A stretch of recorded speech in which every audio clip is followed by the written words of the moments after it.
Hi students, welcome back to the third chapter of history, that is applied history. Okay, तो इस chapter में हम देखेंगे applied history के बारे में।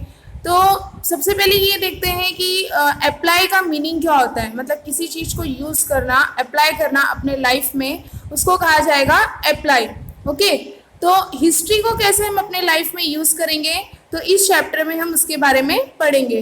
तो आज हम फर्स्ट पार्ट में कौन से टॉपिक कवर करने वाले हैं। First one is what is applied history. Second one is applied history and research in various fields, that is philosophy, science and technology. Okay.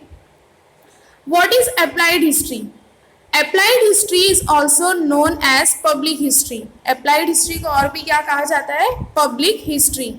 Applied history is a field of study concerned with the application of history for the benefit of people in the contemporary and future times. Contemporary means present, modern times. Okay, तो applied history एक ऐसा field है, मतलब उसको study करना क्यों ज़रूरी है। अप्लाइड करना मतलब यूज़ करना।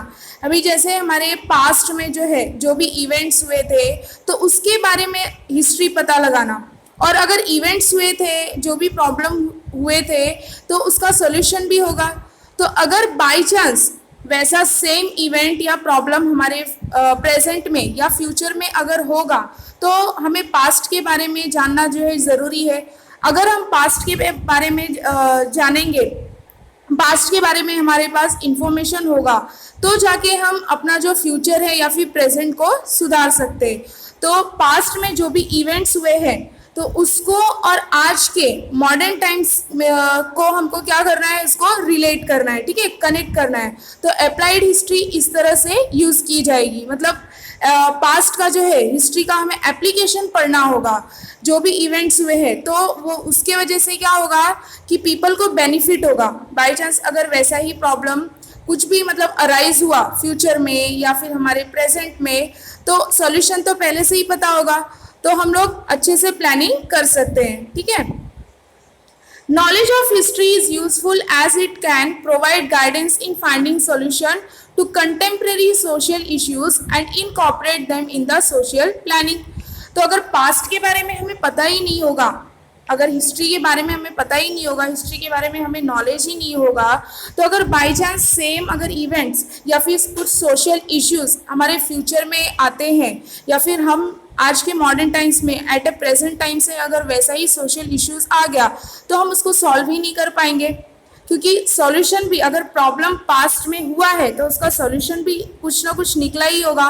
तो इसलिए नॉलेज ऑफ हिस्ट्री जो है यूज़फुल है, तब जाके हम अपने फ्यूचर को जो है ब्राइट बना सकते हैं, और उसके अकॉर्डिंग जो है जो भी सोशल इश्यूज होंगे फ्यूचर में या फिर प्रेजेंट में, तो उसको हम आसानी से जो है इजीली सॉल्व कर सकेंगे, और उसके अकॉर्डिंग जो है सोशल प्लानिंग भी कर सकेंगे, ठीक है।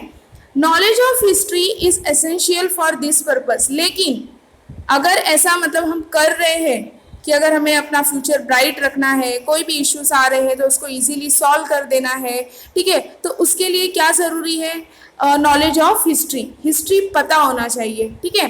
The projects and programmes related to applied history can create opportunities for people to participate along with the technical expert. See, applied history से रिलेटेड जो भी प्रोजेक्ट्स एंड प्रोग्राम्स होते हैं, तो वो उसके लिए जो है इसको स्टडी करने के लिए टेक्निकल एक्सपर्ट्स होते हैं, जैसे जो हिस्टोरियंस होते हैं, स्कॉलर्स होते हैं, तो उनको ऑलरेडी जो है हिस्ट्री में जो है इंटरेस्ट होता है, ठीक है। तो वो उस अप्लाइड हिस्ट्री या फिर हिस्ट्री से रिलेटेड कोई भी प्रोजेक्ट्स और प्रोग्राम्स है, तो उसमें वो पार्टिसिपेट कर लेते हैं आसानी से, क्योंकि वो टेक्निकल जो है एक्सपर्ट्स होते हैं, वो आसानी से सारी चीज़ें समझ लेते हैं। लेकिन ऐसा कहा गया है कि पीपल, जो कॉमन पीपल होते हैं, उनको भी जो है अपॉर्चुनिटीज़ मिल सकती है इसमें, वो भी इंटरेस्ट ले सकते हैं, ठीक है। अगर पास्ट के बारे में पता हो, तो हिस्ट्री के बारे में पता हो, तो उनको भी बराबर जो है वो इक्वली टेक्निकल एक्सपर्ट्स हिस्टोरियंस के साथ साथ वो भी पार्टिसिपेट कर सकते हैं, ठीक है। Their participation in the capacity of tourists visiting museums and ancient sites is also important. ठीक है, जो जैसे कि हमने पहले देखा कि अप्लाइड हिस्ट्री से रिलेटेड अगर कोई भी प्रोजेक्ट्स एंड प्रोग्राम्स है तो उसमें टेक्निकल एक्सपर्ट्स के साथ साथ कॉमन पीपल भी पार्टिसिपेट कर सकते हैं। तो वैसे ही अगर टूरिस्ट विजिटिंग म्यूजियम है या फिर एंशियंट साइट्स है, एंशियंट साइट्स जैसे कि हमारे मुंबई में गेट वे ऑफ इंडिया है, एलिफेंटा केव्स है, ठीक है, दिल्ली में रेड फोर्ट है, आगरा में जो है ताजमहल है, तो ये हमारे सब मॉन्यूमेंट्स है या फिर एंशियंट साइट्स भी बोल सकते हैं। ठीक है, तो ये सारी चीज़ों में अगर मतलब टूरिस्ट आ रहे हैं, बाहर से अगर कोई आ रहा है विजिट करने, तो वो कैसे साइंटिफिक वे में जो है उसमें पार्टिसिपेट करते हैं, उसको समझते हैं, लैंग्वेजेस समझ सकते हैं। ठीक है, लेकिन उसके साथ साथ कॉमन पीपल भी जो है पार्टिसिपेट कर सकते हैं, उनको भी वेरियस अपॉर्चुनिटीज़ मिलती है इस फील्ड में। ठीक है, tourism creates interest in history among people. See, tourism, अगर टूरिस्ट बार बार आते रहे कहीं पे भी, मतलब हमारे देश में तो ऐसे बहुत सारे एंशियंट साइट्स है, टूरिस्ट प्लेस है जहाँ पे हमेशा जो है टूरिस्ट का आना जाना लगा रहता है। तो उसमें जो है अगर टूरिज्म को बढ़ावा मिलता है, टूरिज्म को अगर हम प्रमोट करते हैं, तो उसमें जो है पीपल के बीच में जो है पीपल को और ज़्यादा इंटरेस्ट होने लगेगा हिस्ट्री से रिलेटेड उनका इंटरेस्ट और बढ़ने लगेगा। ठीक है, they can volunteer to participate in the conservation and preservation projects of their own city or town or village। See, हमारी ही कंट्री देख लो, अगर टूरिस्ट आ रहे हैं, विजिट कर रहे हैं, तो अगर हम ये देखेंगे कि टूरिस्ट बहुत ज़्यादा जो है आने लगे हैं, तो हम खुद से ही जो है उसमें हिस्ट्री में जो है पार्टिसिपेट करने लगेंगे, एंशियंट साइट को कंजर्व करने में, प्रिजर्व करने में, उस प्रोजेक्ट को सुरक्षित रखने में क्या करेंगे, पार्टिसिपेट करेंगे, क्योंकि हम ये देख रहे हैं कि हमारे, और अगर हमने ऐसा नहीं किया, बाई चांस अगर हम उसमें इन्वॉल्व नहीं हो रहे, कॉमन पीपल उसमें इन्वॉल्व नहीं हो रहे, तो क्या होगा कि हम फ्यूचर में जो भी प्रॉब्लम्स आने वाले हैं, या फिर हम अपने फ्यूचर जनरेशन को इसके बारे में बता पाएंगे क्या? हमारे जो मॉन्यूमेंट्स है, एंशियंट साइट्स है, उसको हम खुद ही अगर प्रिजर्व नहीं कर रहे हैं, कंजर्व करके नहीं रख रहे हैं, तो हम अपने फ्यूचर जनरेशन को क्या बताएंगे? हम उसके बारे में कुछ बता ही नहीं पाएंगे। ठीक है, तो इस तरह से जो है टेक्निकल एक्सपर्ट्स के साथ साथ ये वेरियस फील्ड्स है जिसमें कॉमन पीपल भी पार्टिसिपेट कर सकते हैं। ओके, नेक्स्ट हम देखेंगे, it is interesting to know public history. जैसे कि हमने फर्स्ट में स्टार्टिंग में ही पढ़ा कि अप्लाइड हिस्ट्री को और भी क्या कहा जाता है, public history. People have lot of misgivings about the practically of the knowledge of history. See, misgivings का मतलब होता है भ्रम पालना, जैसे कि गलत फहमी होना। सी, पीपल क्या सोचते हैं, पीपल का कहना ये रहता है कि उनके दिमाग में बहुत सारा मतलब भ्रम है, मिसगिविंग्स है, कि वो ये बोलते हैं कि हिस्ट्री का जो है प्रैक्टिकली क्या मतलब यूज़ है। हिस्ट्री एक ऐसा सब्जेक्ट है, सिर्फ नॉलेज ले लो और बात ख़त्म। और बहुत सारे पीपल ऐसे ही सोचते हैं कि हिस्ट्री जो है हमारे लाइफ से उसका क्या रिलेशन है, वो हमारे लाइफ में क्या यूज़फुल है, सिर्फ नॉलेज लेना ही हिस्ट्री है। ठीक है, तो ये जो है भ्रम, जो पीपल के मन में जो भ्रम है, मिसगिविंग्स है, उसको दूर करने के लिए एक कोर्स है, कौन सा, पब्लिक हिस्ट्री का। ठीक है, for example, history is usually thought as a field of interest only for historians and students wishing to pursue higher studies in the subject and not pertaining to practical life. See, people क्या कहते हैं कि जो history subject है वो उन्हीं को पसंद आता है, सिर्फ हिस्टोरियंस को, जो हिस्ट्री में इंटरेस्ट लेते हैं, हिस्ट्री लिखते हैं, और वो स्टूडेंट जो इस पर्टिकुलर सब्जेक्ट में हायर स्टडी करना चाहते हैं, हिस्ट्री में जो हायर स्टडी करने चाहते हैं, ऐसे स्टूडेंट को और हिस्टोरियंस को ही सिर्फ इस फील्ड में इंटरेस्ट होता है। बाकी तो हिस्ट्री जो है वो प्रैक्टिकल लाइफ में कुछ यूजफुल ही नहीं है। ठीक है, ऐसा पीपल का कहना होता है। History as a field of knowledge, history सिर्फ कैसी फील्ड है, सिर्फ नॉलेज लेने की फील्ड है, does not have any applicability to economically productive fields etcetera. इसका इकोनॉमिकली कोई भी यूजफुल नहीं है। इकोनॉमिकली मीन्स हिस्ट्री सब्जेक्ट से जो है पैसे नहीं कमाए जा सकते। जैसे कि अगर साइंटिस्ट है या फिर साइंस फील्ड में कोई है, मेडिकल साइंस में कोई है, इंजीनियर है, ठीक है, कॉमर्स फील्ड में है तो सीए वगैरह है, तो इसका क्या है, इकोनॉमिकली वैल्यू है, इससे पैसा कमाया जा सकता है, ऐसा पीपल का मानना है। और हिस्ट्री जो है वो तो सिर्फ नॉलेज ले लो बस, वहीं पे मतलब बात खत्म हो जाती है, पीपल ऐसा बोलते हैं, ठीक है। Public history helps to overcome such misgivings. तो पब्लिक हिस्ट्री एक कोर्स है जो पीपल के मन में जो ऐसे मिसगिविंग्स है, यानी भ्रम जो उन्होंने पाल के रखे हैं अपने मन में, उसको दूर करने के लिए क्या आया, public history. And makes history meaningful in everyday life, connecting people to history. लेकिन अगर पब्लिक हिस्ट्री को अच्छे से समझना है, अंडरस्टैंड करना है, तो पास्ट में जो भी इवेंट हुए हैं और आज के प्रेजेंट टाइम में जो कुछ भी हो रहा है, तो उसको पास्ट से प्रेजेंट को क्या करना है, कनेक्ट करना है, उसको जोड़ना है, तभी अच्छे से जो है पब्लिक हिस्ट्री के बारे में हम समझ सकेंगे, ठीक है। There are many universities abroad where various courses in public history are offered. तो अब्रॉड में, फॉरेन कंट्रीज में ऐसे बहुत सारे जो है पब्लिक हिस्ट्री में बहुत सारे कोर्सेज है जो ऑफर किए जाते हैं, okay. Srishti institute of art design Karnataka, art design and technology is an institute eight Bengaluru Karnataka, ठीक है। सृष्टि इंस्टीट्यूट ऑफ आर्ट डिज़ाइन और टेक्नोलॉजी एक इंस्टीट्यूट है जो कि कहाँ पे है, बेंगलुरु और Karnataka. This institute has an independent department named centre for public history. तो ये जो इंस्टीट्यूट है उसका पब्लिक हिस्ट्री के लिए एक इंडिपेंडेंट डिपार्टमेंट ही है, जिसका नाम क्या है, सेंटर फॉर पब्लिक हिस्ट्री। तो पब्लिक हिस्ट्री से रिलेटेड जो है बहुत सारे जो है कोर्सेस है जो ये इंस्टीट्यूट में सिखाए जाते हैं, और अलग अलग पार्ट से जिसको हिस्ट्री में इंटरेस्ट है स्टूडेंट्स आते हैं और यहाँ पे स्टडी करते हैं, ठीक है। This department has taken up various projects and research in the field of public history।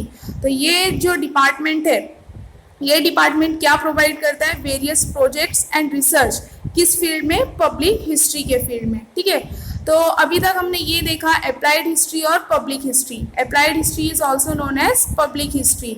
तो जो भी पीपल के मन में जो मिसगिविंग्स है तो उसको दूर करना चाहिए कि हिस्ट्री का जो है इकोनॉमिकली जो है कोई वैल्यू नहीं है, हिस्ट्री सिर्फ एक नॉलेज की चीज़ है, ठीक है। उसको प्रैक्टिकल लाइफ में भी हम यूज़ कर सकते हैं, कॉमन पीपल के लिए भी, और जो स्टूडेंट्स को हिस्ट्री में इंटरेस्ट है उनको अलग अलग फील्ड में जो है, वेरियस फील्ड्स में बहुत सारे अपॉर्चुनिटीज़ है। लेकिन उसके लिए सबसे पहले हमें पास्ट को समझना होगा। पास्ट में जो भी मतलब हिस्ट्री का मतलब ही क्या होता है, पास्ट में जो भी इवेंट्स हो रहे हैं तो आज अगर बताया जा रहा है तो वो हिस्ट्री हो गई, ठीक है। जैसे पहले जो है इलेक्ट्रिसिटी नहीं था, वो धीरे धीरे मतलब इवोल्यूशन हुआ, ठीक है, तो इलेक्ट्रिसिटी आई। तो इसी तरह से हम आगे देखेंगे कि कौन से फील्ड्स में जो है डेवलपमेंट हुआ, okay. Next, applied history and research in various fields. अब हम देखेंगे applied history research in various fields, जैसे कि फिलॉसफी में, साइंस में, टेक्नोलॉजी में। लेकिन ये तीनों फील्ड्स में जो इस पार्ट में दिया गया है, सिर्फ इस पार्ट में 3 फील्ड्स के बारे में दिया गया है। आगे का जो है नेक्स्ट पार्ट में बाकी के फील्ड्स के बारे में दिया गया है, बताऊंगी मैं कि किस तरह से जो है इसमें डेवलपमेंट हुआ, ठीक है। History is about the past events. History किससे रिलेटेड होता है, पास्ट इवेंट्स। हिस्ट्री किसके बारे में होता है, पास्ट इवेंट्स के बारे में। The way our present life style is shaped is dependent on the historical chain of events. See, आज के प्रेजेंट लाइफ का जो हमारा लाइफ स्टाइल है वो क्या एक ही दिन में ऐसे चेंज हो गया है या फिर सडन चेंज हुआ है, नहीं।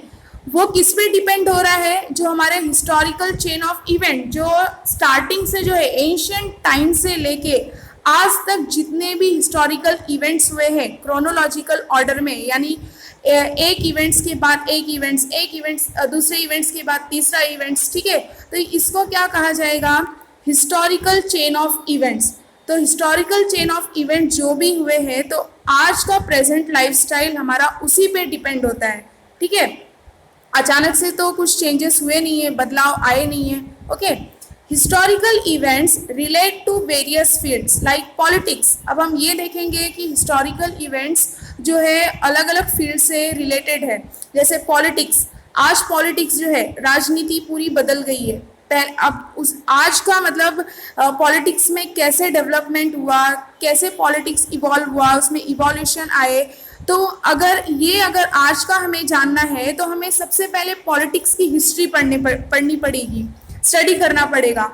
अगर हम पहले का मतलब हिस्ट्री उसका जान लेंगे तो आज का अगर कुछ भी वैसा अगर इवेंट हो रहा है पॉलिटिक्स में, राजनीति में कुछ भी वैसा इवेंट हो रहा है तो हम उसको इजीली सॉल्व कर सकेंगे। सोशल यानी क्या होगा, सोसाइटी से रिलेटेड अगर कुछ भी इश्यूज है तो पहले कैसे हुआ करते थे, जैसे वेरियस सोशल ऑर्गेनाइजेशन हुआ करते थे, इंस्टीट्यूट हुआ करते थे, ठीक है। तो धीरे धीरे जो है इवोल्यूशन हुआ और आज प्रेजेंट लाइफ में टोटली चेंज हो चुका है वो, और आगे फ्यूचर में और एडवांसमेंट आएगा, ठीक है। Religious structure of a community के बारे में, philosophy, technology and science etcetera. तो ये फील्ड्स है, वेरियस फील्ड्स, अगर हमें इसके बारे में जानना है अच्छे से, मतलब समझना है कि किस तरह से ये फील्ड्स में डेवलपमेंट हुए, इवोल्यूशन हुए, तो सबसे पहले हमें इसके बारे में हिस्ट्री पता होना चाहिए। Okay, next, each of these fields have their own history of building knowledge. तो जितने भी फील्ड्स हम देख रहे हैं या फिर आगे पढ़ेंगे उनका खुद का जो है हिस्ट्री है। अगर ये फील्ड्स के बारे में नॉलेज लेना है तो सबसे पहले ये फील्ड्स के पास्ट के बारे में पता होना चाहिए, हिस्ट्री के बारे में पता होना चाहिए, तो हम इजीली समझ सकेंगे। The direction of future development in every field is dependent on the state of available knowledge. अगर फ्यूचर को और मतलब फ्यूचर में ये फील्ड्स को और डेवलप करना है या फिर और एडवांसमेंट बनाना है तो किसका नॉलेज होना चाहिए, हिस्ट्री का नॉलेज होना चाहिए। तो उस तरह से जो है ये फील्ड्स को जो है और भी डेवलप किया जा सकता है, और भी एडवांसमेंट बनाया जा सकता है। Okay, hence the method of history can prove to be of value in the research of various fields. तो अगर वेरियस फील्ड्स में रिसर्च करना है तो उसके लिए जो मेथड ऑफ हिस्ट्री है वो बहुत ही वैल्यूएबल प्रूव हो सकता है, ठीक है। नेक्स्ट हम फील्ड्स देखेंगे, जो वेरियस फील्ड्स दिया था अप्लाइड हिस्ट्री, इसको कैसे अप्लाई किया जा सकता है हिस्ट्री में। तो फर्स्ट फील्ड है फिलॉसफी। तो सबसे पहले हम ये देखेंगे कि फिलॉसफी का मतलब क्या होता है। Philosophy is a way of thinking, सोच। फिलॉसफी क्या है, is a way of thinking, अपने सोच के ऊपर जो डिपेंड होता है। जैसे कि अगर कोई लीडर है या फिर कोई आइडियल पर्सन है, अगर हम उनसे जो है इन्फ्लुएंस हो गए तो हम उनके नक्शे कदम पे चलने लगते हैं, उनको फॉलो करने लगते हैं, उनके फॉलोअर्स बन जाते हैं, ठीक है। तो उसको क्या कहा जाएगा, फिर वही सोच पे हम भी डिपेंड हो जाते हैं। जो उनकी सोच थी, जो फिलोसोफर्स थे, जो उनकी थिंकिंग थी, तो हम उन्हीं से इन्फ्लुएंस होके फिर उन्हीं के थिंकिंग के अकॉर्डिंग चलने लगते हैं, तो वो हमारी लाइफ की फिलॉसफी बन जाती है, ठीक है। तो जैसे फिलॉसफी का एक एग्जाम्पल है बुद्धिज़्म। बुद्धिज़्म क्या है, एक धर्म है, रिलीजन है। तो अगर बुद्धिज़्म रिलीजन के जो फॉलोअर्स हैं उनको फॉलो करने वाले, तो वही सेम फिलॉसफी जो है वो पीपल की बन जाएगी जो बुद्धिज़्म को फॉलो कर रहे हैं। तो ऐसे ही हर एक पर्सन की लाइफ में कुछ ना कुछ, कोई ना कोई फिलॉसफी होती ही है, ठीक है। First point, the history of philosophy helps in understanding the origin of various ideologies. Ideologies means क्या होता है, विचारधाराएं, सोच, थिंकिंग। तो जो फिलॉसफी की जो हिस्ट्री है वो हमें क्या समझने में हेल्पफुल है, the origin of various ideologies, the intellectual traditions giving rise to those ideologies and their historical development। तो फिलॉसफी के बारे में अगर पढ़ना है तो हम किसके बारे में पढ़ रहे हैं, आइडियोलॉजीज के बारे में, वेरियस आइडियोलॉजीज के बारे में, क्योंकि फिलॉसफी का मतलब ही क्या होता है, वे ऑफ थिंकिंग, सोच, ठीक है। Philosophy needs language as a medium of expression. Okay, जैसे कि अगर किसी की सोच है तो वो सोच के लिए अगर उसको अपनी सोच, थिंकिंग अगर एक्सप्रेस करना है, लोगों के सामने बताना है, तो वो किसके थ्रू बताएगा, लैंग्वेज। तो एक्सप्रेशन का मीडियम क्या बनेगा, लैंग्वेज। तो फिलॉसफी को किसकी ज़रूरत है, लैंग्वेज की ज़रूरत है। अगर उसको मतलब जो भी सोच है उसकी, जैसे अभी हिस्टोरियंस है तो हिस्टोरियन ने हमने फर्स्ट चैप्टर में पढ़ा था कि वॉल्टेयर का कहना क्या था, कार्ल मार्क्स का कहना क्या था कि हिस्ट्री किस पे होनी चाहिए, किस पे लिखी जानी चाहिए, ठीक है। उन्होंने अपना अपना ओपिनियन दिया था। तो उन्होंने किसके थ्रू वो अपना ओपिनियन एक्सप्रेस किया, थ्रू राइटिंग। उन्होंने हिस्ट्री लिखी, फिर उनकी हिस्ट्री जो है लोगों तक पहुंची। तो ऐसे ही फिलॉसफी को किसकी ज़रूरत होती है? लैंग्वेज की, चाहे वो रिटन हो या फिर ओरल हो। In order to understand the philosophical expression, knowledge of history of language proves useful. तो अगर हमें फिलोसफिकल एक्सप्रेशन को समझना है तो उसके लिए क्या यूजफुल है? Knowledge of history of language, हमें पास्ट का लैंग्वेज समझना होगा, क्योंकि जो वेरियस हिस्टोरियंस थे, जो भी स्कॉलर्स थे, फिलोसोफर्स थे, तो पहले जो है पास्ट में उन्होंने अलग लैंग्वेज यूज़ किया अपने ओपिनियन को एक्सप्रेस करने के लिए, अपनी फिलॉसफी को एक्सप्रेस करने के लिए। तो क्या वही लैंग्वेज आज प्रेजेंट टाइम में भी हम यूज़ कर रहे हैं? नहीं कर रहे हैं। फ्यूचर में सेम लैंग्वेज क्या यूज़ होगा? नहीं होगा। ठीक है, तो आज का अगर प्रेजेंट का हमें समझना है फिलॉसफी के बारे में, तो पास्ट के लैंग्वेज के बारे में सबसे पहले इंफॉर्मेशन रखना होगा। ठीक है, नेक्स्ट साइंस। साइंस और टेक्नोलॉजी एक दूसरे से रिलेटेड ही है, तो सबसे पहले हम साइंस फील्ड्स को देखेंगे। The history of science helps in understanding the chronological order of scientific discoveries, inventions and theories. Okay, तो जैसे हमने फिलॉसफी का देखा कि फिलॉसफी को अगर समझना है तो उसके लिए फिलॉसफी एक्सप्रेस करने का मीडियम क्या है? लैंग्वेज। तो हमें सबसे पहले लैंग्वेज की हिस्ट्री समझनी होगी, लैंग्वेज की हिस्ट्री को पता करना होगा। तो वैसे ही साइंस फील्ड का है कि क्रोनोलॉजिकल ऑर्डर में कौन से साइंटिफिक डिस्कवरीज और इन्वेंशंस हुए, यानी एक के बाद एक साइंटिफिक डिस्कवरी, उसको क्या कहा जाएगा? क्रोनोलॉजिकल ऑर्डर में। जैसे हिस्ट्री में जो है, history is about past events, तो एक के बाद एक जो इवेंट्स होते आ रहे हैं, ठीक है, उसको कहा जाएगा क्रोनोलॉजिकल ऑर्डर।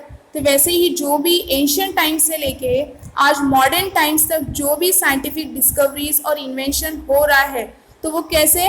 क्रोनोलॉजिकल ऑर्डर में। तो सबसे पहले हमें क्या समझना होगा? History of science.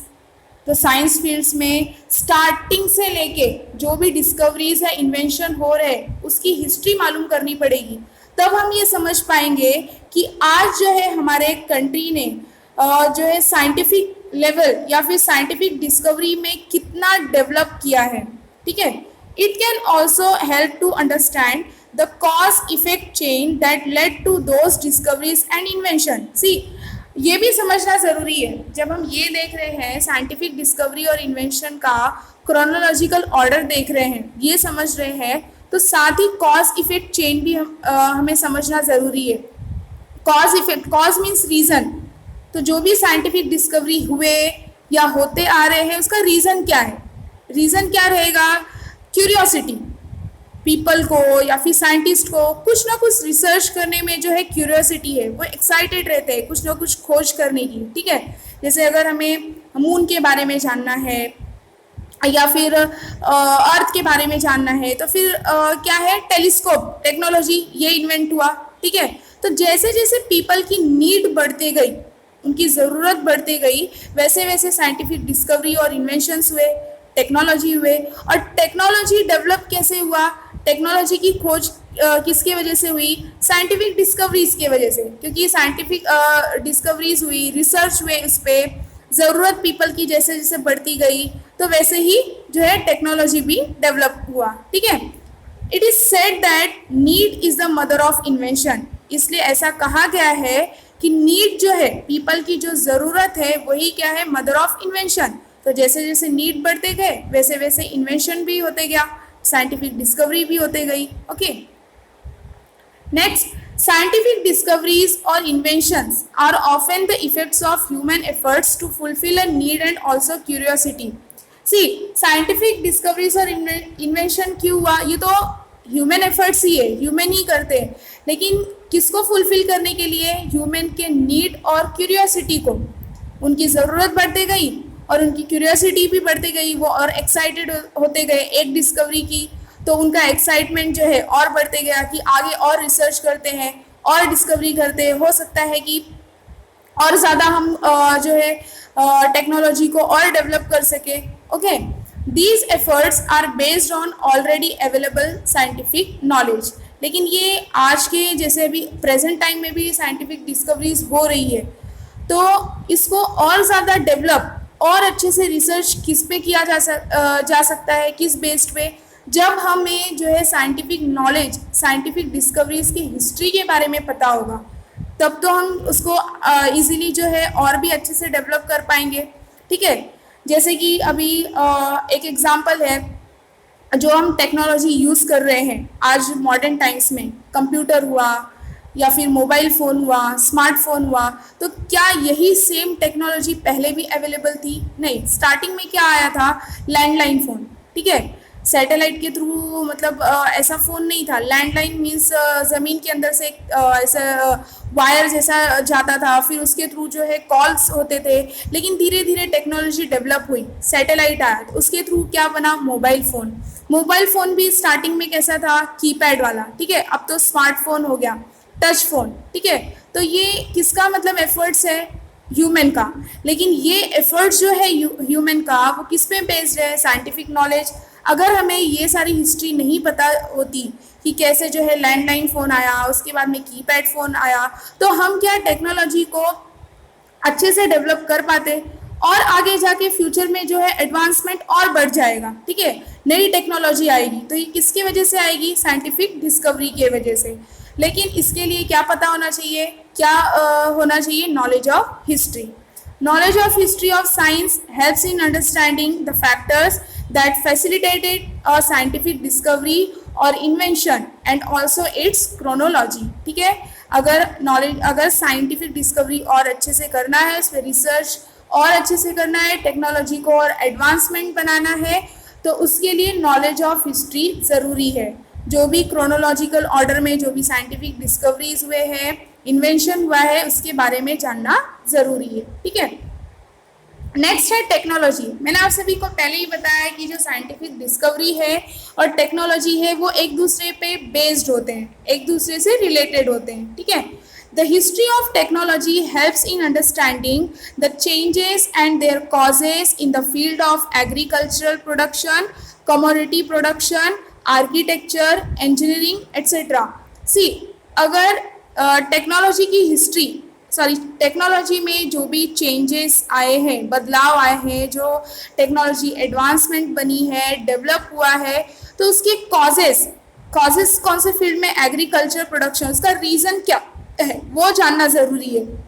टेक्नोलॉजी का हिस्ट्री जानना ज़रूरी है, तभी तो आज टेक्नोलॉजी में चेंजेस आए हैं, टेक्नोलॉजी और ज़्यादा डेवलप हुआ है। सी, यहाँ पे फील्ड कौन सा बताया है? Agricultural production.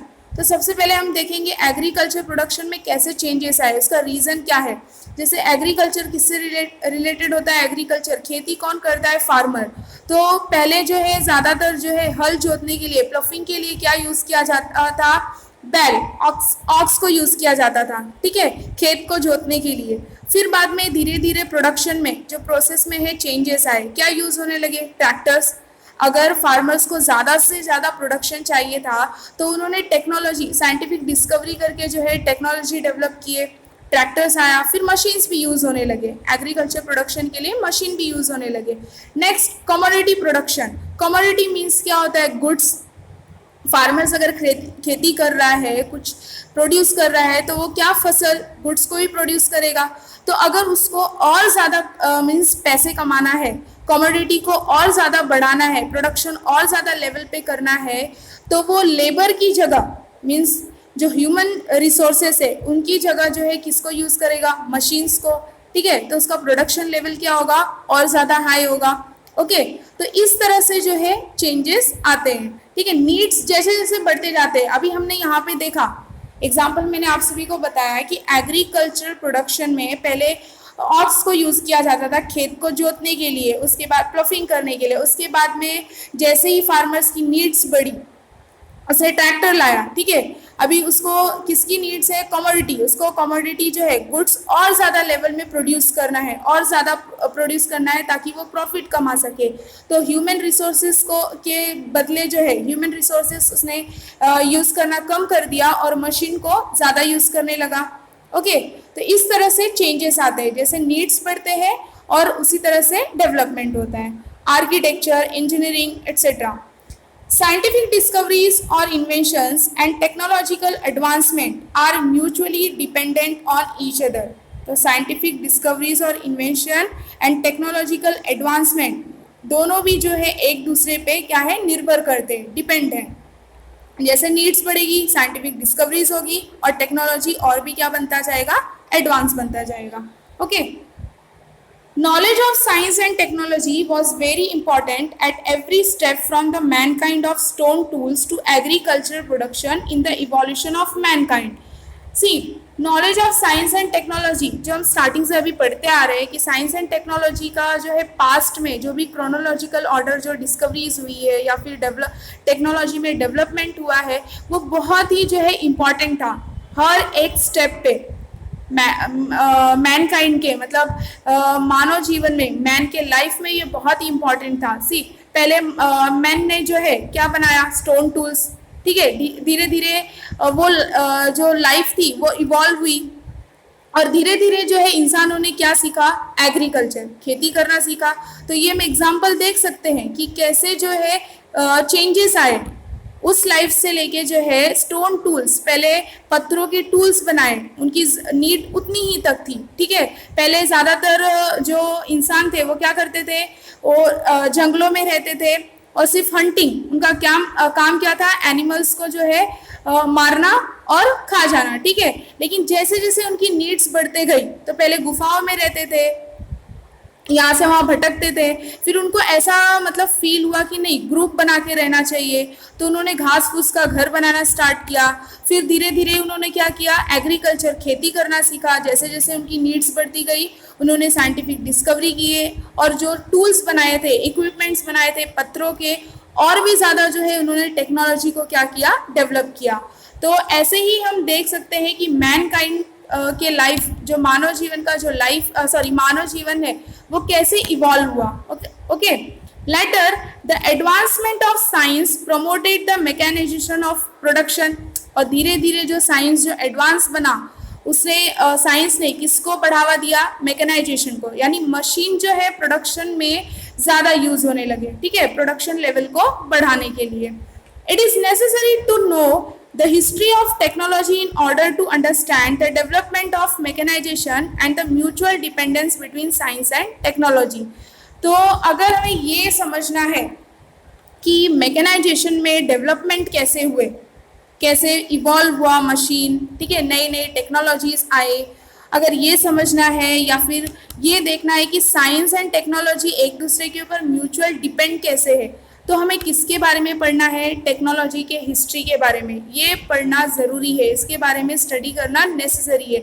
जब तक हम हिस्ट्री के बारे में नहीं पढ़ेंगे, हिस्ट्री के बारे में हमें नॉलेज नहीं होगा, तब तक हम ये डेवलपमेंट को या फिर इवोल्यूशन को नहीं समझ सकेंगे, ठीक है। So hope you understand this part. Okay, तो आगे के पार्ट में हम और भी फील्ड्स देखेंगे जिसमें कैसे जो है डेवलपमेंट हुआ, इवोल्यूशन हुआ, ठीक है। Thank you.